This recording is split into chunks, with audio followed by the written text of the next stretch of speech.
പിണറായി വിജയൻ കേരളത്തിലെ മാധ്യമങ്ങളോട് കലിച്ചിട്ടോ അല്ലെങ്കിൽ കണ്ണുരുട്ടി ഭീഷണിപ്പെടുത്തിയിട്ടോ കൈ ചുരുട്ടിയിട്ടോ കാര്യമില്ല. മകൾ വീണ തൈക്കണ്ടി കരിമണൽ രാജാവിൽ നിന്ന് കോടികൾ വാങ്ങിയെടുത്തപ്പോൾ എന്ത് സേവനമാണ് വീണയുടെ കടലാസ് കമ്പനി ചെയ്തു കൊടുത്തതെന്ന നേരായ ചോദ്യത്തിന് ഇപ്പോഴും ഉത്തരം തരാൻ ആരെക്കൊണ്ടും സാധിച്ചിട്ടില്ല. മകളുടെ കോഴക്കേസിൽ മുഖ്യമന്ത്രി പിണറായി വിജയൻ മാത്രമല്ല, അടുത്ത മുഖ്യമന്ത്രിയാകാൻ പരിശീലനം നൽകിക്കൊണ്ടിരിക്കുന്ന മരുമകൻ മന്ത്രി റിയാസും രാജിവെക്കേണ്ടി വരുമെന്ന് തീർച്ചയാണ്. കേരളത്തിൽ CPM എന്ന പ്രസ്ഥാനത്തിന്റെ വിലാസം പോകുന്ന കേസാണ് മകൾ പ്രതിയായ മാസപ്പടി കേസെന്ന് കാലം തിരിച്ചറിയാൻ പോവുകയാണ്. ഇപ്പോഴിതാ CMRL എക്സാലോജി കരാറിലെ SFIO റിപ്പോർട്ട് അന്വേഷണ റിപ്പോർട്ടായി പരിഗണിക്കാമെന്ന് വിചാരണ കോടതി പറഞ്ഞിരിക്കുകയാണ്. മുഖ്യമന്ത്രിയുടെ മകൾ വീണ വിജയൻ, CMRL MD ശശീന്ദ്രൻ കർത്ത തുടങ്ങി 13 പേർക്കെതിരെ കുറ്റപത്രമാണ് വിചാരണ കോടതി അംഗീകരിച്ചത്. കുറ്റം ചുമത്തുന്നതിന് മതിയായ തെളിവുണ്ടെന്നും കോടതി ഉത്തരവിൽ പറയുന്നു. കമ്പനി നിയമത്തിലെ 129, 134, 447 വകുപ്പുകളും നിലനിൽക്കും. കേസിൽ തുടർ നടപടികൾ സ്വീകരിക്കാൻ പ്രിൻസിപ്പൽ സെഷൻസ് കോടതിക്ക് നിർദ്ദേശം നൽകി. തുടർ നടപടിയുടെ ഭാഗമായി മുഖ്യമന്ത്രി പിണറായി വിജയന്റെ മകൾ വീണ ഉൾപ്പെടെയുള്ളവർക്ക് കോടതി സമൻസ് അയക്കും. പ്രഥമ ദൃഷ്ട്യാ കുറ്റം നിലനിൽക്കുമെന്ന് കണ്ടെത്തലിന്റെ അടിസ്ഥാനത്തിലാണ് കോടതിയുടെ തീരുമാനം. കേസിൽ നമ്പർ ഇടുകയാണ് ആദ്യ നടപടി. ശേഷം SFIO പ്രതി ചേർത്ത 1-ാം പ്രതി CMRL MD ശശീന്ദ്രൻ കർത്ത മുതൽ 11-ാം പ്രതി വീണ ഉൾപ്പെടെയുള്ളവർക്ക് സമൻസ് അയക്കും. ഇതിൽ 4 പ്രതികൾ 4 കമ്പനികളാണ്. അടുത്ത ആഴ്ച തന്നെ ഇതുമായി ബന്ധപ്പെട്ട് കോടതി നടപടികൾ ഉണ്ടാകുമെന്നാണ് വിവരം. മാസപ്പടി കേസിൽ എൻഫോഴ്സ്മെന്റ് ഡയറക്ടറേറ്റും അന്വേഷണം ശക്തമാക്കിയിരിക്കുകയാണ്. SFIO സമർപ്പിച്ച കുറ്റപത്രത്തിന്റെ പകർപ്പിനായി ED കോടതിയിൽ കഴിഞ്ഞ ദിവസം അപേക്ഷ സമർപ്പിച്ചിരുന്നു. SFIOയുടെ അഭിപ്രായം ആരാഞ്ഞിട്ടാവും പകർപ്പ് EDക്ക് കൈമാറുക. കേസിൽ PMLA, FEMA കുറ്റങ്ങൾ ചുമത്തുന്ന സാഹചര്യമുണ്ടായാൽ CMRL കമ്പനി അടക്കം പ്രതിപട്ടികയിലുള്ളവരുടെ സ്വത്തുക്കൾ കണ്ടുകെട്ടുന്ന നടപടികളിലേക്ക് EDക്ക് കടക്കാൻ കഴിയും. CMRL MD Sasheendran Kartha, CMRL finance വിഭാഗം chief general manager P Suresh Kumar, joint MD Saran S Kartha, auditor AK Muralikrishnan, Anil Anand Panicker, സഹകമ്പനികളായ Nipuna international, Sajsa India, empower India, capital investments എന്നിവർ പ്രതിപട്ടികയിലുണ്ട്. വീണ ഉൾപ്പെടെയുള്ളവർക്കെതിരെ 10 വർഷം വരെ തടവ് ശിക്ഷ ലഭിക്കാവുന്ന കുറ്റങ്ങളാണ് ചുമത്തിയിട്ടുള്ളത്.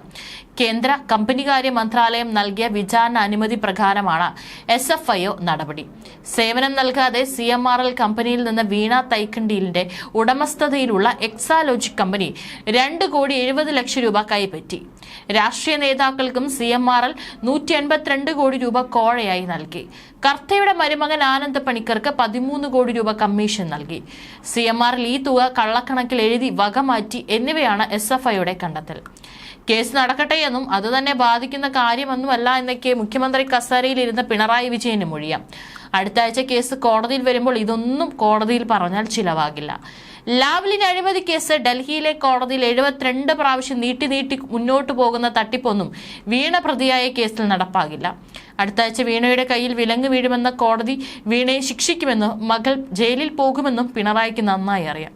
അതിന്റെ കലിപ്പും അമർഷവും വിഷമവും മുന്നിൽ വരുന്ന മാധ്യമ പ്രതിനിധികളോട് കാണിച്ചിട്ടൊന്നും കാര്യമില്ല. സ്തുതി പാടാത്ത എല്ലാ പത്രക്കാരോടും ചാനലുകാരോടും പിണറായി വിജയൻ എല്ലാ കാലത്തും കട്ടക്കലിപ്പാണ്. അതുകൊണ്ടാണല്ലോ തനിക്കെതിരെ കേരളത്തിൽ ഒരു മാധ്യമ സിൻഡിക്കേറ്റ് പ്രവർത്തിക്കുന്നുണ്ടെന്ന് പിണറായി ആവർത്തിച്ചുകൊണ്ടിരിക്കുന്നതും അവരെ ആക്ഷേപിക്കുന്നതും. ആ മാധ്യമ സിൻഡിക്കേറ്റിൽ ആരൊക്കെയാണുള്ളതെന്നും അവർ എന്ത് ചെയ്തു എന്നും പിണറായി വിജയൻ പറയുന്നില്ല.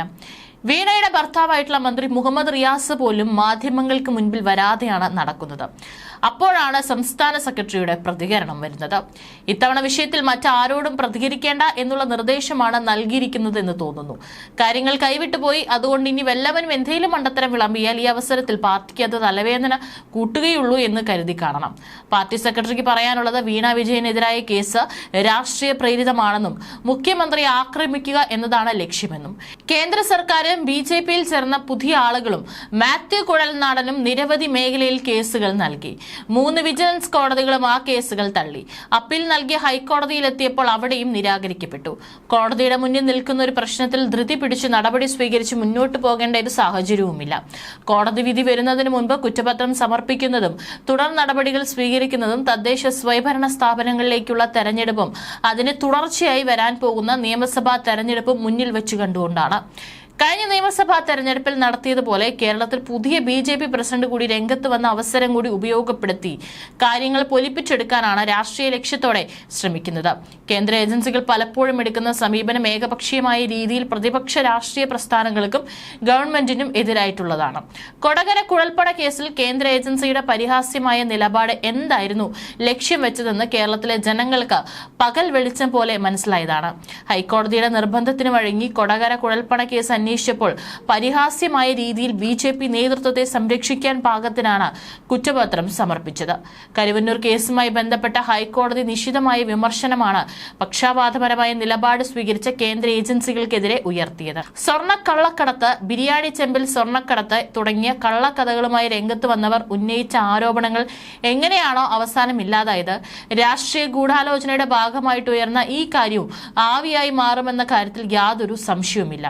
ഇടതുപക്ഷ സർക്കാരിനെയും മുഖ്യമന്ത്രിയെയും തകർക്കുന്നതിനു വേണ്ടി രാഷ്ട്രീയമായ ഉദ്ദേശത്തോടെ വൻ പ്രചാരണം നടത്തി കൈകാര്യം ചെയ്യുന്ന ഈ പ്രശ്നത്തെ ഫലപ്രദമായ നിയമയുദ്ധത്തിന്റെയും അതുപോലെ രാഷ്ട്രീയ നിലപാടിന്റെയും ഭാഗമായി നേരിടാൻ സാധിക്കുമെന്നതിൽ യാതൊരു സംശയവുമില്ലെന്നും അദ്ദേഹം വ്യക്തമാക്കി. പാർട്ടി എന്റെ കാൽ കീഴിലാണ്, പാർട്ടിയേക്കാൾ മുകളിലാണ് ഞാൻ എന്ന് തന്നെയാണ് പിണറായി വിജയന്റെ ഉറച്ച നിലപാട്. മാസപ്പടി കേസിൽ മകൾ വീണ വിജയനെ പ്രതി ചേർത്ത് നാഷണൽ ഫ്രോഡ് ഇൻവെസ്റ്റിഗേഷൻ നടത്തുന്ന അന്വേഷണം തനിക്ക് പുല്ലാണെന്ന മട്ടിലാണ് പിണറായിയുടെ നിലപാട്. കരിമണൽ വിഷയവുമായി ബന്ധപ്പെട്ട് തനിക്കെതിരെ ഉയർന്ന വിവാദങ്ങൾ ശുദ്ധ അസംബന്ധമാണെന്നും എന്തെങ്കിലും തെളിവുണ്ടോ എന്നൊക്കെ പിണറായി അട്ടഹസിക്കുന്നു. CMR എക്സാലോജിക് ഇടപാട് കേസിൽ പ്രതി ചേർത്ത മുഖ്യമന്ത്രി പിണറായി വിജയന്റെ മകളും എക്സാലോജിക് കമ്പനി ഉടമയുമായ വീണ വിജയനെ അറസ്റ്റ് ചെയ്തേക്കില്ലെന്ന നിയമോപദേശമാണ് പിണറായിക്ക് കിട്ടിയിരിക്കുന്നതെന്ന് തോന്നുന്നു. പിണറായി വിജയൻ മാധ്യമങ്ങളെ വെല്ലുവിളിക്കുന്നതും ആ ഒരു പ്രതീക്ഷയിലാണ്. അന്വേഷണം പൂർത്തിയായി കുറ്റപത്രം കോടതിയിൽ സമർപ്പിച്ചാൽ അത് അറസ്റ്റിനുള്ള വ്യവസ്ഥയില്ലെന്നാണ് സൂചന.